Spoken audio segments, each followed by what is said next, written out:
How's the lighting?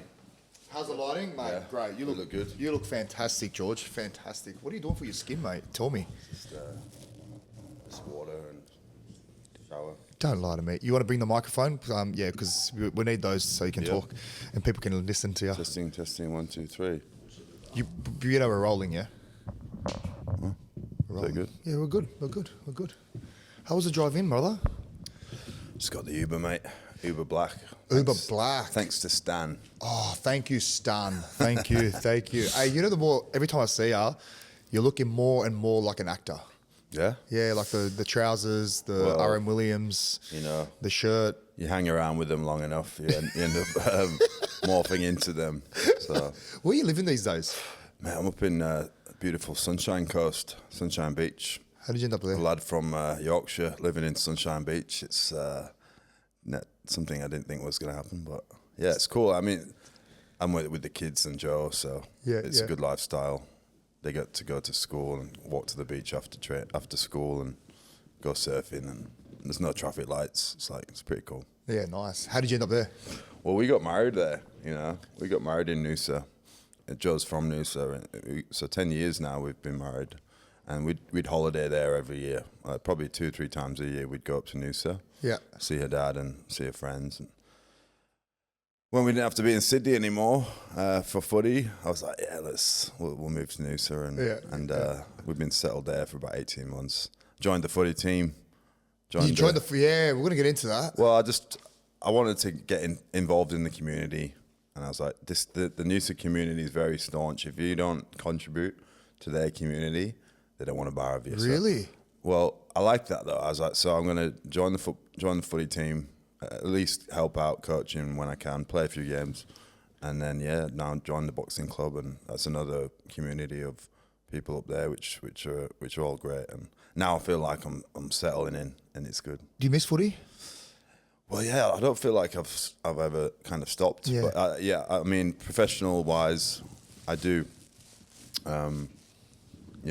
Going to games, you miss that kind of adrenaline buzz of walking out to a crowd and playing at that level. It's pretty cool. Mad. Because I want to talk to you about one thing that I saw on the internet that's going viral at the moment. It was big George Burgess off the back fence, running into wingers and school principals. Well, I was just picturing it was Josh Mansour in the number 2 jersey. And also the bump and the look down and the smirk. Well, there's outrageous. a whole story for this if you want me to get into it. I do want you to get into it. So we International Legends of League. We go out to remote communities in Australia. We speak to kids in First Nations communities, and we visit schools. We go to school assemblies, and this one school we went to in Weipa, the school principal comes out and he's dressed in full kit, headgear on, and he's like calls me out, in the assembly, and it's funny, it's hilarious. Like, kids are loving it, and then I get up after he speaks, and I give him a little tackle as well on stage in front of all the kids. And then I get up, and so there's a bit of stuff going on there.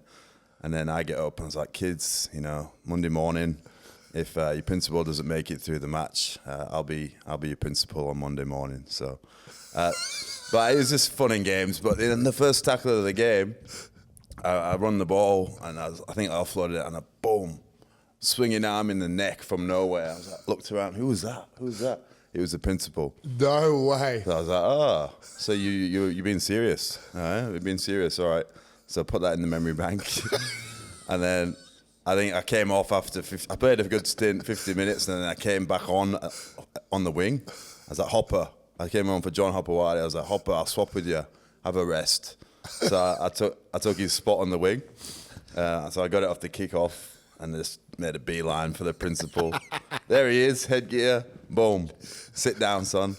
And the kids in the crowd went off. It was like the highlight of their life, seeing their principal get mowed over by George Burgess. So yeah, it was a great trip. And luckily someone got it on camera and it went viral. And also a clip of me getting smashed went viral. Yeah, I saw that. He got you good. Oh, but that's the best I've ever been hit. I've never seen you been hit like that. I was just kind of skipping across the thing, and then boom, and little Murray lads, they can hit. Yeah, I was wondering why you were bouncing across field because you're not agile like a outside back, mate. Nah, I mean, those games are a bit of fun. You should come and play one time. It's like we get amongst it and we do things that we always wanted to do in our careers, but we never got the license to do, like chip over the top and you know, skipping across the field. So maybe we could put you on in the front row and get you to have a kick off carry. Maybe not front row. Maybe come on as a hooker. You know, great service out of dummy half. You know, So, silky. No, it's fun. Like we had Cliffy Lyons, Benny Allen, Sam Dade, John Hopewadi, like some amazing legends of the past. But the best thing that we do is we go and speak to the kids and talk to them about Dream, Believe, Achieve. Love that. And these kids that probably wouldn't get access to NRL players and stuff like that. So it's a nice grounding thing that I like to do. All right, tell me what's harder, a footy pre-season or a fight camp? Mate, I think fight camp's harder. Why? Well, you're with the team in pre-season, you know, and you're with the boys, and it's not as hectic. But I mean, I'm enjoying it though. It's a different kind of training. You got a lot of get internal and focusing on yourself, and you know, when you start sparring against big blokes, getting punched in the head. So it's fun though. I'm loving the test and the challenge. From memory, last time I trained with you would have been 2011, and I always found you pretty fit for a big guy. Obviously training with Tom as well. How much do you guys weigh exactly? Like in your prime? I used to be 120, between 120 and 130. Wow, you couldn't survive in today's game, would you? Well, no, I mean, you saw what happened when I came back to the Dragons.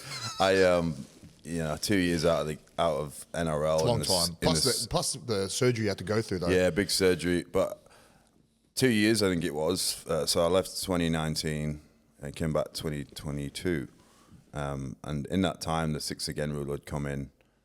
COVID had happened, and the game had just completely changed. And I got pretty fit when I was at the Dragons, but the game had really sped up, and you don't see too many more big guys running around over 120. You maybe one or two like Payne Haas, who's just a genetic freak. But yeah, used to have 3 or 4 big guys in the team, and now interchange rule, 6 again rule, the big boys, unfortunately, are becoming an endangered species. Well, they are transitioning to boxing, like we see with Nelson as well. Well, Nelson, he's the same. He couldn't keep up with the speed of the game. That's why he had to leave before he got kicked out. You know. You reckon he'll keep up with the speed of your game? We'll see. We'll see. Maybe for a minute or two he'll keep up. Well, we'll get into it a bit later. But before I get into that, mate, I want to thank you for coming on. And our good sponsors at JD have gifted you a fresh pair of sneakers. There we go. So you can run out with, brother. Boom. I need some new runners. Oh, surely you've got some sponsorships. Mate, I know. If anyone out there wants to sponsor me, I'm open. No, I'm joking. No, but seriously, are you going through that process now for the fight? Yeah. I've actually, got a few spots available for the shorts. So Beautiful. If anyone wants to jump on board and partner with George Burgess. Plenty of space too. Obviously, XXX shorts and 4X shirts, so there's plenty of room for logos on there. Plenty of real estate on there. Well, I did some groundwork on you. Like I was. Bet you did. Like I was alluding to before. Yeah. Oh, you did as well, did you? Oh, you cheeky bugger. Well, as I was saying, like you're one of the fittest guys that I trained with for their size, same as Tom. But funny enough, Damien Cook gave me a call this morning, and I mentioned that you'll come on the podcast, and we're just sharing all old war stories about you. And I like, maybe we'll give Damien a call just to share those stories. Why doesn't Damien answer my calls, Damien? To be fair, he hasn't answered my calls either because I go, well, he just decided to call me because they finally won a footy game. Yeah. But let's see if he won answers. a game finally, so he can talk to people now. Exactly right. He was on a curfew, phone curfew. Let's see if he picks up. I actually tipped them. Standard. This guy's unbelievable. I'm going to give him one more chance. I tipped Dragons to beat Broncos last night. You didn't. I did. What made you tip them? It's just the law of averages, law of percentages. They're going to win a game soon enough, and I think they didn't want to get that record, I think the record was 13 games. Well, you said the law of percentages. How did you work that out? Mate, they've lost 11 games in a row. Like, you can't lose many more than that. It is possible. It is, but it's very unlikely. Yeah, true. What was your experience with the Dragons like? You know what? I was going to retire completely after I finished with Wigan, because I had a really bad surgery and my hip was in bits. But when I had the surgery, the pain was a lot better in my hip. So when the contract came with the Dragons, it was a minimum wage contract. But I took it because I thought it'd give me the best opportunity to do my rehab to the highest level and in an NRL club, and a slight possibility that I might play again and play my 150th game.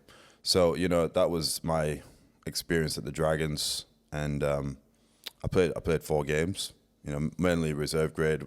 I played 4 first grade games, but, you know, they're a club that's kind of struggling, and you know, but for me, I had a great time. I met some great friends, and I got to play my 150th game. My debut for the Dragons was my 150th, and we played at Penrith. We played Penrith at Cogra, and that was cool. You know, kids got to see me play another game, and I think my last game was Anzac Day. We beat Roosters at the G, so that was a cool way to kind of go out from the NRL, and yeah, good times. But obviously, I got the opportunity to do movies. That year was a sliding doors moment for me, because I had an opportunity to stay at the Dragon. I still had a year left on my contract. Yeah. I had fallings out with Anthony Griffin. He said I wasn't going to be playing first grade the next year without seeing me perform in the preseason yet. So for me, that was a big red flag. You know, ruling a player out before they've done a preseason was a big red flag for me. So I kind of decided to take the opportunity to shadow Russell on a movie, and the first day of that filming was the first day of preseason. Wow. So it was like one or the other, you know. And if I didn't do that movie then, landed bad, I wouldn't have done all these things that I've done since. So it really was like a sliding doors moment. And I gave away my last year of NRL, which not many people would do, I suppose. But yeah, it felt like the right thing to do at the time. How many movies have you been involved with now? Mate, I was just checking IMDb the other day, like 12 movies. Wow. But the last 4 or 5 have been like bigger roles. I think the first, 5 or 6 I did was just small cameos. Little cameos. Yeah. But the one on Stan, which comes out on Thursday, the 4th of June. The movie is? Beast. Yes. It's going to be, that was my first role where start to finish in the movie, there's a real character arc, and I could really sink my teeth into this character in terms of how I prepared and what I wanted to put on camera. So I'm excited for everyone to see that, because that's the first time I've actually felt like an actor and like really put my heart and soul into a role. I'm really trying to envision you like through the process of preparing to be an actor. Like, what is the process before you get on screen? It's everything for me. It's mental, physical, spiritual. I changed my whole appearance for this role. Because it was my first time being in a movie, like in a big role. So I didn't want people to see it and be like, "That's George Burgess, the NRL player." Yeah. This character I played, Neil. He's a fishing trawler man. Like, he works on a fishing trawler, but earns $200 a week. So I changed my appearance to suit that. I got no offense to guys who work on fishing trawlers, but I changed my hair. I had long hair, so I looked like I didn't have a haircut. I was just a working class man, and I grew my beard. I gained a lot of weight. I was probably Neil was just eating pies from servos and stuff. Wow. So I gained 25 kilos of body fat, and the longer the film got delayed, the further it went. So by the time we came around to filming, I was like, looked like a completely different person, and it really did help. Are you there? Yeah, that's me there. Wow. That's me there, and that was towards the end. There's a few other shots of me looking even worse, but I think it really helped because, yeah, this character Neil, he just kind of a big lovable guy, and not that smart, not smart at all. He's not the sharpest tool in the shed, but he wants to help his friend, you know, and he believes in him. Love that. And that's all you really want, is someone just be in your corner and believe in you. So I think Neil's a bit of a shining light in the movie. So is Russell like the biggest influence post footy for you? Russell, yeah, man. Like I met Russell when I was 18, and you know, he's always been there for me and my brothers as, you know, as a father figure, and you know, he got us to the club, and he's always given us great counsel as an older figure. So, look, when I finally put up the courage to tell him, I think one time that I wanted to be an actor and I was going to be an actor. Yeah, he took it very seriously, and he didn't mess around, and I loved that. And I knew when I told him he was going to be like that, so I'd been preparing for it for a while.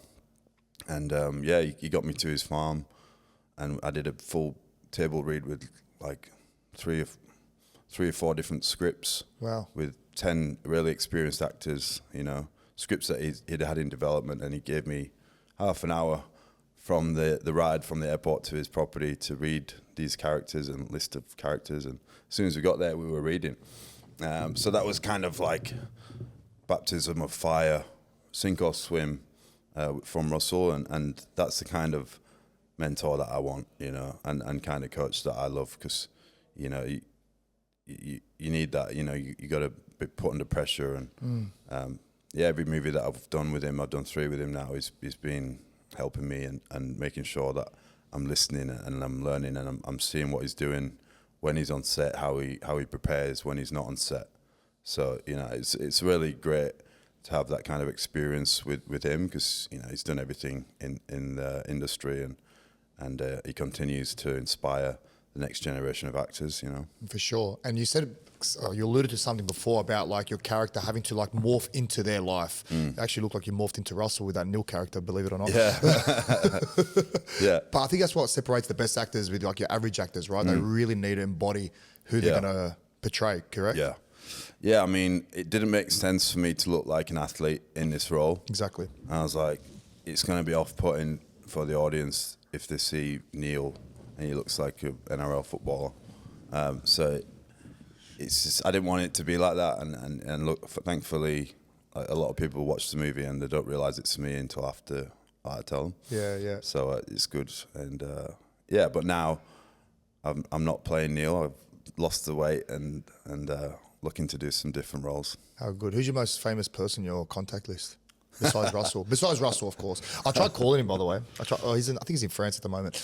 And I tried getting like a little video message. I wanted to get some gladiatorial, you know, Maximum Aurelius speech before your fight, but unfortunately he's too busy at the moment. Well, I got a phone call yesterday from the one and only Chris Hemsworth. So you know you've made it when Chris Hemsworth gives you a phone call, right? One of the best 6-packs in the game. Oh, mate, legend. I just finished a movie with him in Sydney, and those brothers, man, just like me and my brothers, like this, keep each other proper grounded. Like the fame that those guys have is next level, and the way that they are with each other and with other people is really, really awesome to see. Do you want to get to that level as an actor? Oh man, that's why I'm in it. Yeah. That's why I'm doing it for. You know, the ceiling in this game is so high, and you know, you got your whole life to work towards it. So why not shoot for it? For sure. So you've had a successful. Can I get that? I'm going to say that again. You've had. Oh, who's this? Is that him? Is Cookie calling you back? I think yes, he is. 1 second. Hold that thought. We've 5 got minutes, ladies and gentlemen. 5 minutes.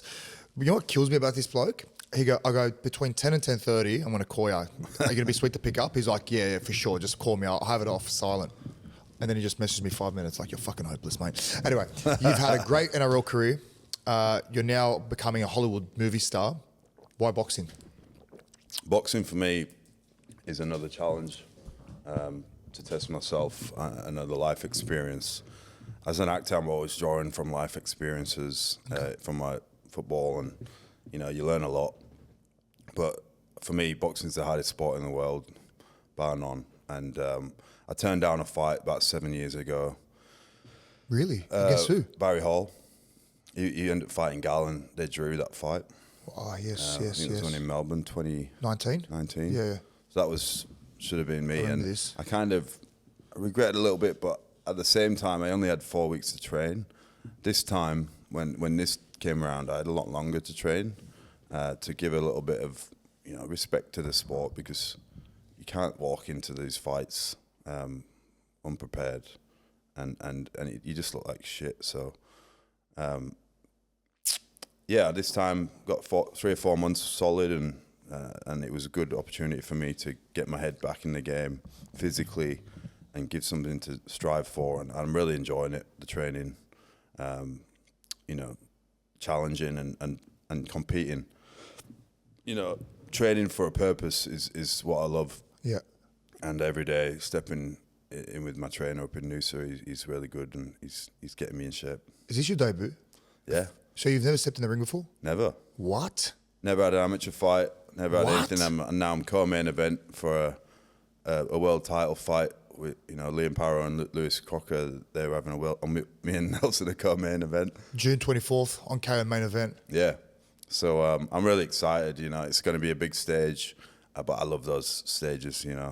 And feel that adrenaline, and hopefully I can execute my training on the night. Yeah, I don't think like the crowd or stepping in the ring is going to really phase you much. I think you really embody we'll feel confident in that atmosphere, in that arena, especially being an actor. But aren't you kind of a bit scared fighting for the first time up against Nelson, who's had 2 or 3 fights already under his belt? Isn't there a bit of a fear factor there? It's the old saying, if it doesn't scare you, then it shouldn't be doing it, right? Yeah, true. Obviously, but I love that. I love that feeling. Oh, that feels like you're living. Yeah.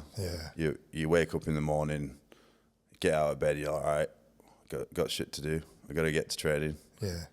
Yeah. I love that. So I'm enjoying it. And also, the fact that I did Beast, we shot at a real fight in Thailand. 10,000, 20,000 in the crowd, and we got to walk out and film in between real bouts on a real fight night. And that feeling, being backstage, with the fighters, that feeling also pushed me as well to do it.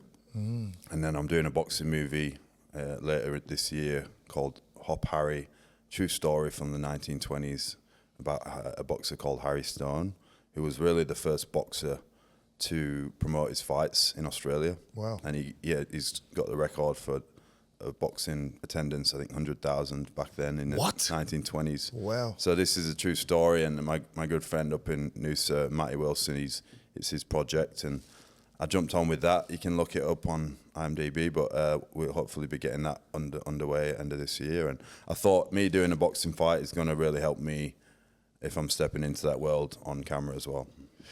Well, I've got Damien Cook here on the phone, guys. Finally. Hello, Damien. Are we mid-podcast? We are in the podcast. God, we are recording. What is going on? Sorry about my daughter. We get it. You're a dad, mate. Finished some recovery at Reborn. Beautiful. But other than that, mate.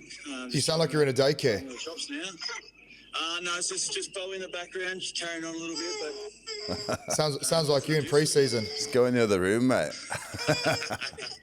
Hey, when are you gonna get a quiet room? Can you get in a quiet room anytime soon? Because we're not doing this. You think I want to do this? How long? Why are we? I'll see. Give me 5 minutes. See if she's calmed down. Another 5. Give you 5 minutes. You got 5 minutes, buddy. Bye. Sorry, mate. Sorry. Cut all that out. I can see why. Cut all that out. Now I know why he doesn't answer my phone calls. Yeah. Mate, the first bloke to ever have kids. Seriously, give me a break. Give me a break. With the fight itself, have you sorted out your walking song? I've got a few ideas. Can you share it? I can't share. You can't share. It has to be. Okay. What about your walkout? Like, we've seen boxers in the past. Chris Eubank walked out with 50 Cent. Are we thinking maybe Russell Crowe walking out like Max Morelius with his mask on? With his big spear in his hand, shield. Russell doesn't want to be involved. Oh, he doesn't? No. It's a shame. He's not a fan, unfortunately, of me boxing, but that's fine. I'm just going to do that for myself. And but Chris Chris, when we were in the trailer the other day, he's like, "Man, this is awesome. Like, I'll come and walk out with you and stuff." Bullshit. So he might be there. Yeah? Him and his brothers. He can come and stall. They're into it, and so if he's in town, you might see Thor walking out with his hammer behind me. That'd be cool. That'll be fucking unreal. Unreal. What are you going to dress up as? Maybe Spartacus from whatever your other characters. No, you were Spartacus. You're a gladiator. What were you again? I was gladiator, yeah. But we shot Spartacus, House of Asher, in New Zealand for 4 months, and I got to dress as Rhodius. He was one of the gladiators. How cool. Didn't last too long, unfortunately, Rhodius. But Rhodius was the trophy kill, as you say. You remember watching Troy, the big guy who Brad Pitt kills? Yes. It was kind of like that. That was me. You stood the character, man. Yeah. So tell me where you're at with your camp now. Where you at? So just took a couple of days out to come see you wonderful people in Sydney. Tomorrow, me and Nelson, we're doing some video and some face-off stuff, some promo stuff for the fight. So that'd be good. Get to look into his beautiful eyes again. Yeah. And give him a kiss maybe. And then back to Sydney, back to Noosa on tomorrow night, Tuesday. And then I'm in camp until the fight. I want to be real. Like when I saw you at Nelson's debut when he knocked Lattimore's head off, I was kind of a bit surprised because I didn't think you'd want to ever step in the ring. I've never seen you fight. I've known you to be like a friendly guy, a big friendly giant. So that night especially, like what about Nelson makes you confident getting over the top of him? Yeah, I think you don't have to be, you can be friendly and be a boxer. I think I really wanted to learn the craft of boxing, like, and what it means to be a boxer, rather than just getting in there to knock someone out, you know, and the highlight reel stuff. But I'm trying to respect the sport a little bit. You're a heavyweight though. Plenty of knockouts in heavyweights. Oh yeah, I mean we're wearing 10-ounce gloves. We're 140 kilos. So if one of us connects, well, it's good night. So there's going to be fireworks. But for me, I wanted to take on Nelson. I believe that I could beat him. You know. What makes you confident? I don't know. I just felt like he wasn't fully committing to the sport. Yeah, I didn't see an improvement from his fights. So he's training every day with a full-time crew, and I thought he would have improved more than what he did. So I just wanted to get in there and show him, with myself doing a few months of training, that I could probably beat him. I've got a question. This is probably for him, but I want you to answer it. Why is he calling out football as if he wants to take on a professional rugby boxing career? Yeah, that's a question a lot of people are having for him, but I suppose he's working his way up towards that. And he's taking easier fights. You know, this fight, I'm not a boxer, and he's worried about me because I'm his size. You're the unknown as well. Because I'm his size, and he's not fought anyone his size yet. So, but yeah, it's going to be. Hopefully, he's improved. You know, from his fight with Jared, because it's going to be a bit of a shock if he hasn't. I know he's got his punches, but he needs to work on his defense as well. And especially if he wants to go beyond fighting myself and fight some actual boxers who can put some punishment into him. Was there ever a rivalry between the two of you on the footy field, in the middle of the field? There's always rivalry between front rowers. You know, whenever you play against another front rower for another team, you're taking it to them. So, but yeah. I was trying to pick out the biggest guy off the kickoff, and usually that was Nelson. Because that's the thing about you fours, like you always want to assert dominance on the opposite number, right? So it should be no different for this fight. For sure, man. And two big alphas going at it. Who doesn't want to see that? Big silverbacks. Even if we are novice boxers, but I am committing to learning the sport, you know, and hopefully when I get out there in the ring, you'll see that I've actually put some time into learning the sport. Have you started sparring yet? Yeah. And how have you been faring? Good, very good. You know, I did 4 threes on what was it, Saturday morning, and then been doing like speed rounds Yeah, I don't want to give away too much. No, of course not. But yeah, training's going well. I'm loving it. It's hard. Can imagine. I don't envy you. Hey, you should have a fight, mate. I should have a fight. Look at his face. It's too pretty, and I got the biggest beak in the world. It'll be an easy target. Hello, Damien. Are you here? You want to talk now since you won a footy game? No, sorry, no, it's not at all. I'm just returning your call, mate. Well, I got the big George Burgess. You want to speak to him? Hey, Cookie lad. Hello, Georgie. Oh, congrats on the win last night, mate. Thanks. I was. Been very active lately, Georgie. Acting, boxing. Thanks, mate. and Yeah, running over wingers. trying to keep busy, mate. Hey, Cookie, you got any good stories from the old days of George back at Souths? Oh, yeah, I do. Can Go you on. share it? Well, Just before you start, just remember that every action has a reaction. These are good. These are good. So, there's one from Dragons first, which I'll Oh, he wasn't at the Dragons, but be aware. he wasn't at the Dragons. So this sounds like a bit of Chinese whispers, but This is come from a good source of Blake Laurie. oh my God, that is not a credible source. So and it's very believable too, because a lot of the boys have heard stories about Georgie, how he runs the 1.2, and I think you've even beat me before. Don't treat me like a rookie. Is this the rookie one? Exactly. It's the only story he has. They're doing the Broken Broncos. Yeah. I think Georgie being in the club wanted to, Yeah. know he was serious, and he took off for the first rep, 20, 40, 60, and done it in about 50 seconds. Smashed it. And then smashed it, and then the head of performance goes, all right, 20 seconds back on the line. George was like, how many are we doing? I've got four more lads. And he's like, talk to me, boys. Bear in mind, I'm coming back from a hip surgery at this point. And he's just thrown me in with the full squad. My favourite I was like, boys, you could help me out if you want. You could give me some energy by talking. This is teamwork. Hey, did he fall off the cliff or what, Damien? Oh, what was mate. his times after I that? don't know the rest of it. I don't know that part of the story, but my favourite one with Georgie would have to be one of Wayne's army camps. Oh, And that was pre-hip surgery. Army camps, but this is I remember when they walked us out to the camp and you could see funnel web holes everywhere. Oh yeah, yeah. And we'll obviously setting up camp and everything. And me and Reno had to keep the fire lit at about probably 3 a.m. in the morning. So we're sitting there just on our own. And then the next thing you hear from out the back tent is, Yeah. I've been bitten. No. Listen, these stories are getting changed. So everyone has different perception. So I was... No. I was on watch. Everyone else was asleep. It was my turn to watch the fire, and a funnel web crawled up my leg. Oh, yeah. A funnel web spider crawled up my leg, and no one believed me. I was like, all right, if you want to get bit. But yeah. You woke up the whole camp. I did, because, yeah. Because that's when me and Reno were already awake, so we're getting our shoes on, because that's when they did the shotgun and walked That's back when they on came and got us. So, It was meant to be.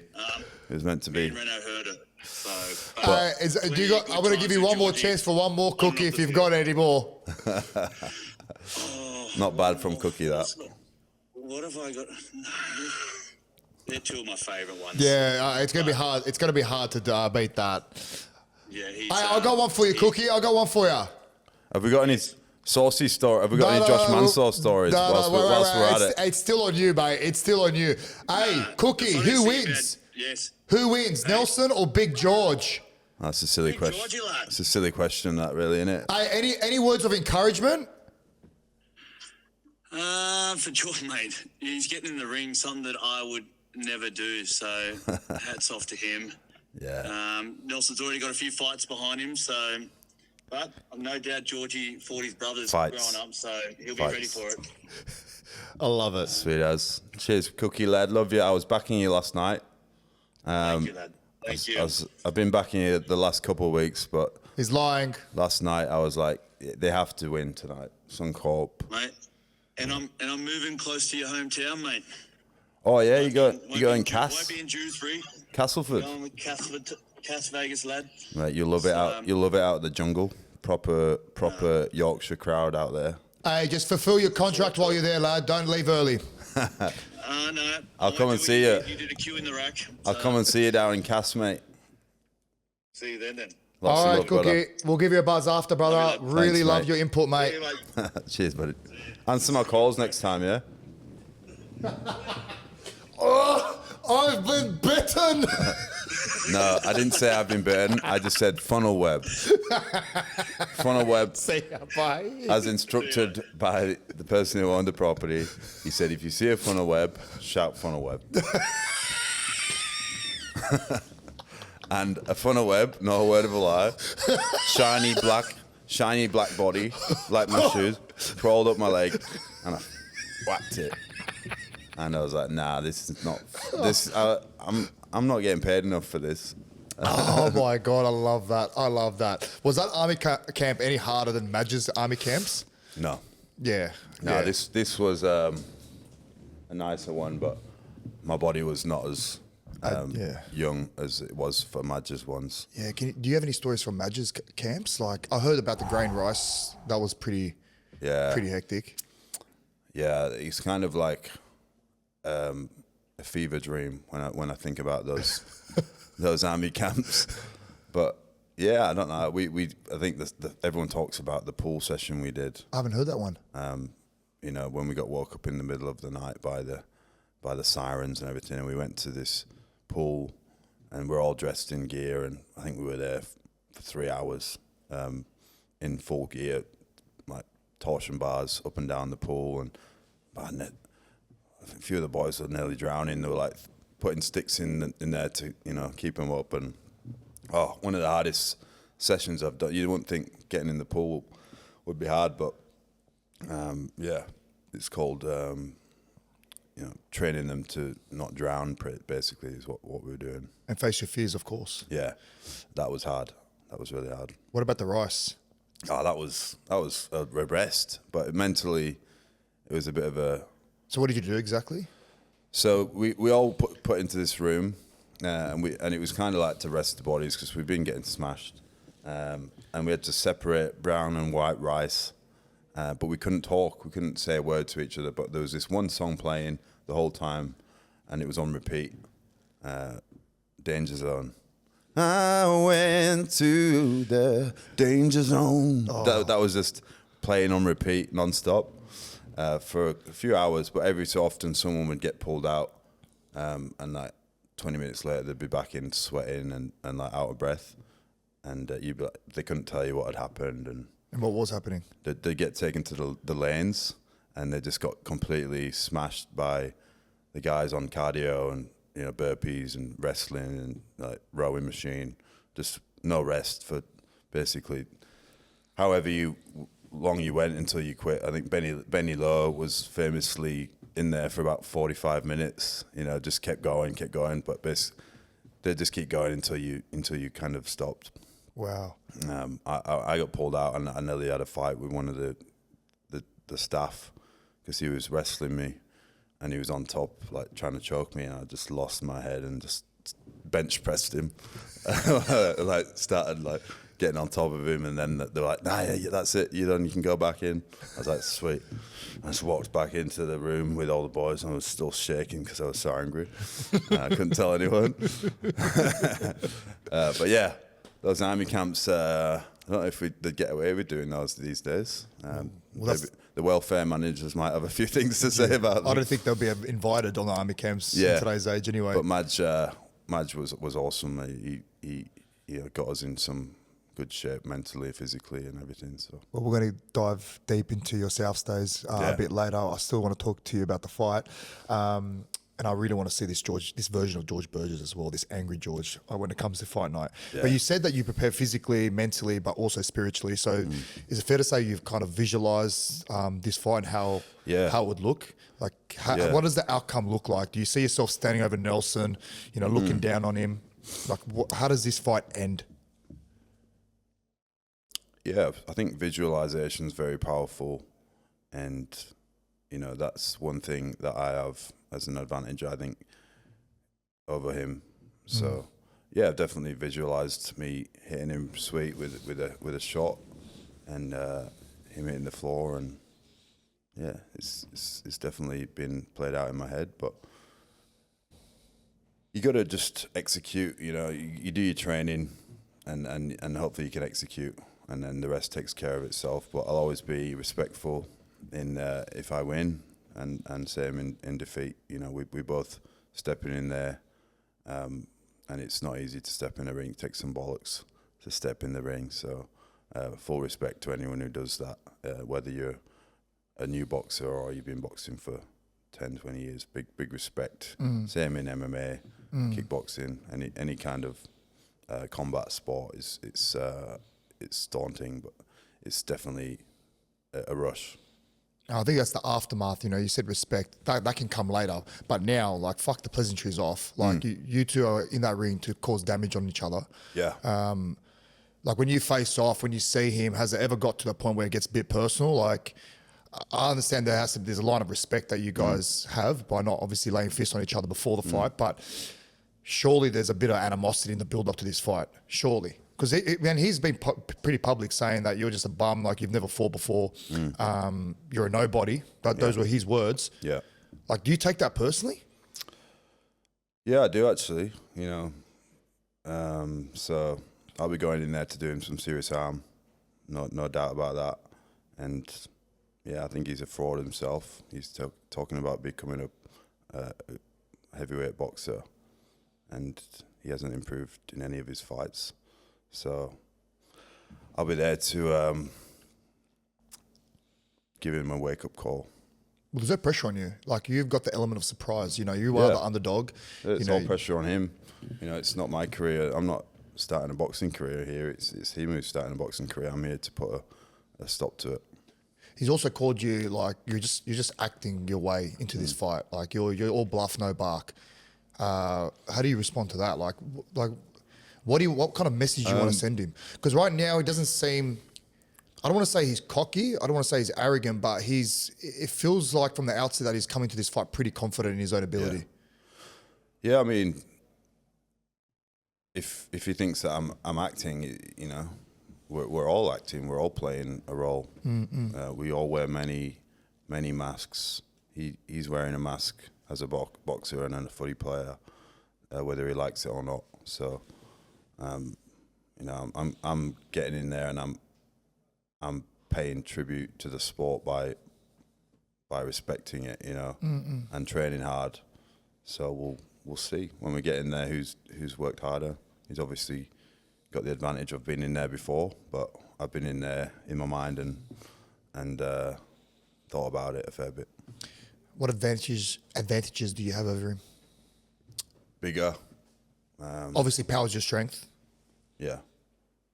I think I'm mentally stronger than him. Yeah. Come fight night, say you get cold feet on the morning of, you reckon Tom will step in to replace you? No chance. Have you know what, serious question. Obviously being twins, brothers, siblings, was there ever a rivalry amongst each other growing up? Yeah, for sure. Healthy rivalry. Yeah, of course. You know, but me and Tom, we go to the gym with each other and like push each other, and we'd always like be into each other, like, you know, go heavier or run faster or go put your speed up on the treadmill. And we was always trying to get to the level of what Luke and Sam were at. Of course. So we could bash them up, you know, and one day get bigger than them and take them on, because it was always about, you know, the older two versus the younger two. So yeah, it's a great thing about having brothers. You know, you love each other enough that you want to push each other and help each other succeed. So now with this fight coming up, does that make you the strongest and scariest Burgess? Yeah. Unless they want to challenge me. Well, I spoke to Sam, and he thought you were a lover boy. Yeah, he's never seen you fight before as well, so he's got a big question mark to see what the 24th will look like. Yeah, well, we'll see. But we had a pair of boxing gloves growing up, just one set, and me and Sam he had the right glove, I had the left, so he used to bash me up. I used to get a few lefts in there on him, but That was no headshots, but it ended up being headshots. I love that. Do you have a? I would have loved to see Sammy have a boxing fight, actually. Yeah, do you reckon he'll be capable? Well, I know he's got a pretty bad shoulder. He got offered good money to fight Gallen, and he turned it down. So I don't think anyone could get him in that ring now. Well, his coaching career's You taken saw him off. fight on SAS. He got a couple good shots on the smaller AFL player that he fought. But yeah, I mean, Sammy's a beast. He's a monster. He's got that mentality, and a lot of lessons that I took from Sammy that I'm taking into this fight camp as well. Family going to come down and watch? Yeah, Mike. I don't know actually. No. What? You don't know? Because Well, Tom's in the season. I understand. Sam's coaching. Yeah, Luke's still around. Lukey's- Mum's still living here. yeah, Mum's in Cronulla, There you go. but I don't know if she'll make it because she doesn't want to see me box. But she'll watch on TV. And Lukey's actually got an event on that night, so he can't make it. But yeah, it's all good. I'm just gonna go get the job done. I don't want to look too far ahead, but you said that you want to explore boxing a bit more, right? So When did I say that? you did say that. You said that. You did say that. You're interested. You want a new challenge, right? So say you win. Right? Say you win. Nah, we don't talk about after the night Why? because everyone tries to do that, mate. You got to focus on the fight, and then you deal with whatever comes after that. Because it's an interesting question because like I said, your acting career's taken off. But if you have a good performance, a strong performance against Nelson, now your boxing career's now taken off. So what do you choose? It's almost like the same position you were with footy and acting. No, I'm always an actor. This is my career, is to be an actor. Okay. And this is what I want to do for the rest of my life. Boxing is supplementing that, and it's helping me understand myself more as a person. I'm not trying to be a boxer. I'm in there to feel what it means to be a boxer and experience it and if that leads to 1, 2, 3, 4, 5 fights, then we'll see. But for this moment in time, I'm just kind of focusing on the next few weeks, putting all that into that, and then I know that I've got some opportunities coming up second half of this year in acting. So we'll see. But I'd say if I win the fight, the ball's in my court. I reckon they need to come out with a belt like the FBMF. Footy, what is it? The footy belt. No. What was it again? That's it. Footy's baddest motherfucker. Like just a pure belt, just like that. We're a new belt because we've obviously had the likes of Gow, Sonny, Anthony Mundine, you, Nelson. I'm sure I'm missing someone else. Is there another fighter or another footy player that you ever wanted to kind of knock the lid off? Not really. Never on the footy field? You never had this rivalry with someone? Surely you've had. I've seen Angry George on a footy field. I'm sure you've had a run-in with another footy player. I can't remember. I mean, Gal? Yeah, I mean, You said Gal, Hargreaves. Of course. Sonny- Come on, Sonny Hargraves. Bill. I'm just trying to think of other. Wait, I got to stop you right there. That's the next fight. Like that's it. Case closed. No limit. Put this fight on. George Burgess, Jared Hargraves, South versus East. Reignite the old rivalry. Are you joking? 2 alpha males going at it. Hargreaves, that would be a fight. That would be cool because I know that he would prepare well for it. For sure. And he would bring that fierceness to the fight. Yeah. But yeah, there's other guys as well. You got Manu Vatuvai, who's Of course, yeah. But he's a winger, but big guy. I seen him in New Zealand last year, and he's looking massive. Yeah, and he's having a fight on August 8th, so that'll be good to watch. Give me a message to the fans for June 24th. What do you want to say? What do you want to say to him? What do you want to say to Nelson? What do I want to say to Nelson? We'll start with him first. Do I look down there? Yeah, get your acting, get in. Look, Zone in. I hope you come prepared to the fight because I'm there to do your arm. And, hopefully you're ready for it because I'll be ready for it.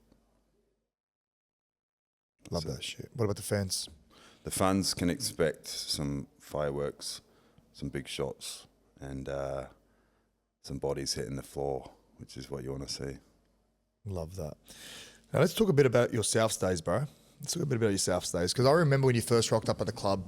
I believe it was It was either end of 2010 or it was beginning of 2011. End of 2010. It was 2010 pre-season. There you go. I remember I was strutting in the physio room, and with our physio room, it has windows that connect to the gym, so you can see who's training in the gym.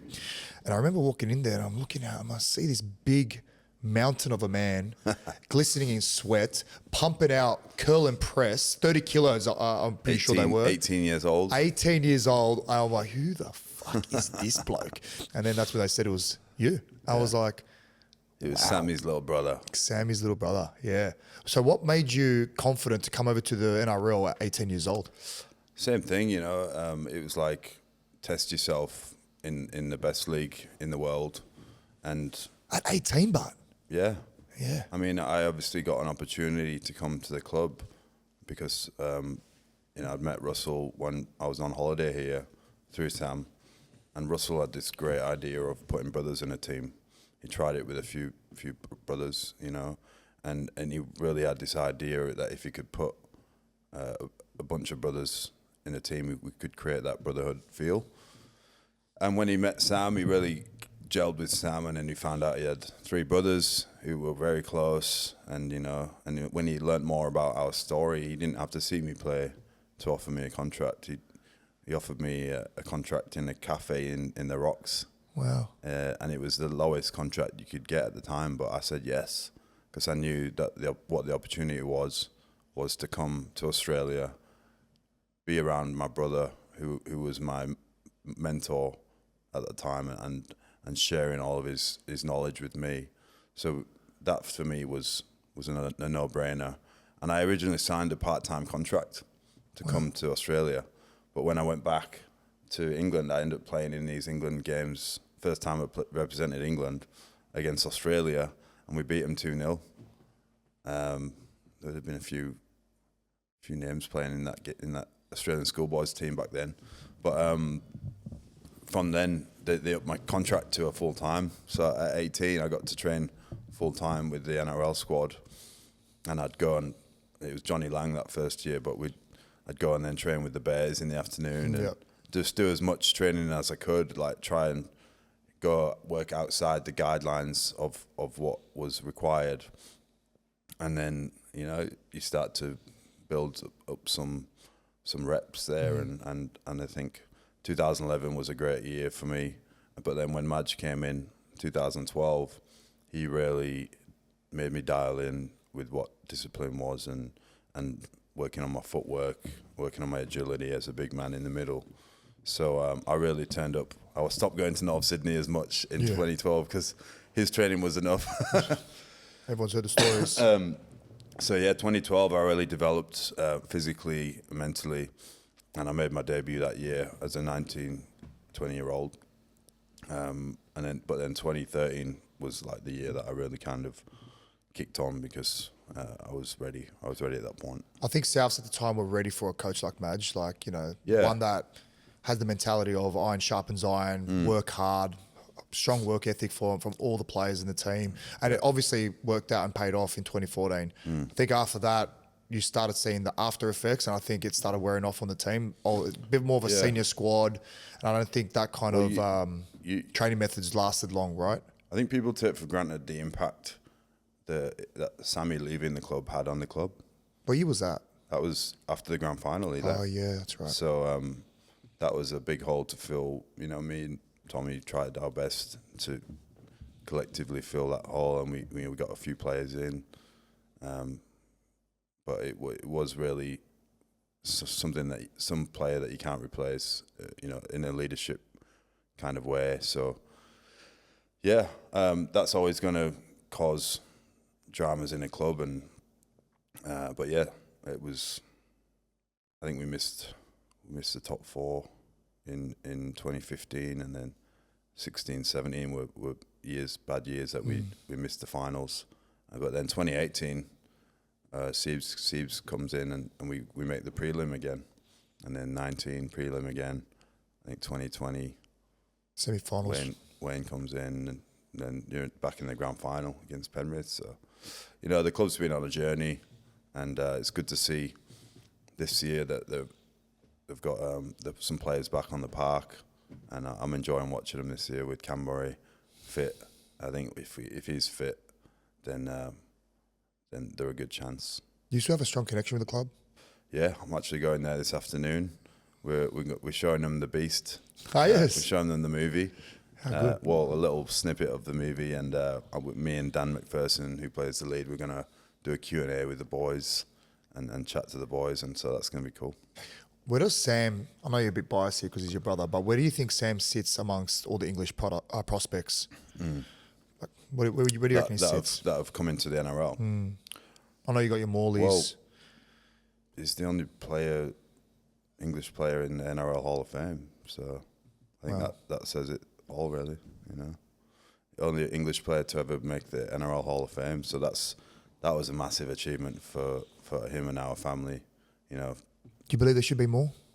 Oh yeah, You got Adrian Morley. Who was the back row again from the Tigers? Forgive me, I can't believe I've forgotten this.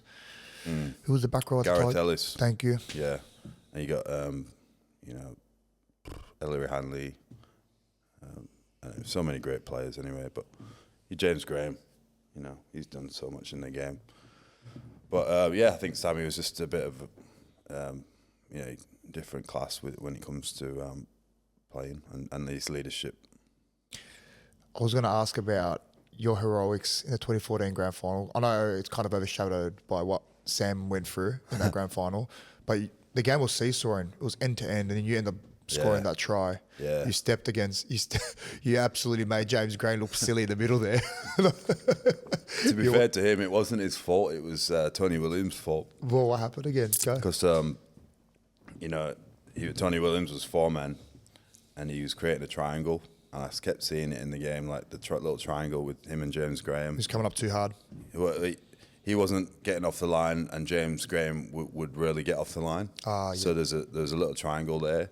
So I knew if I could little right foot step past Jammer, there'd be space there. So I got a little zag play off Appy, which was the player that he used to love, and he was very good at it. His deception around the ruck.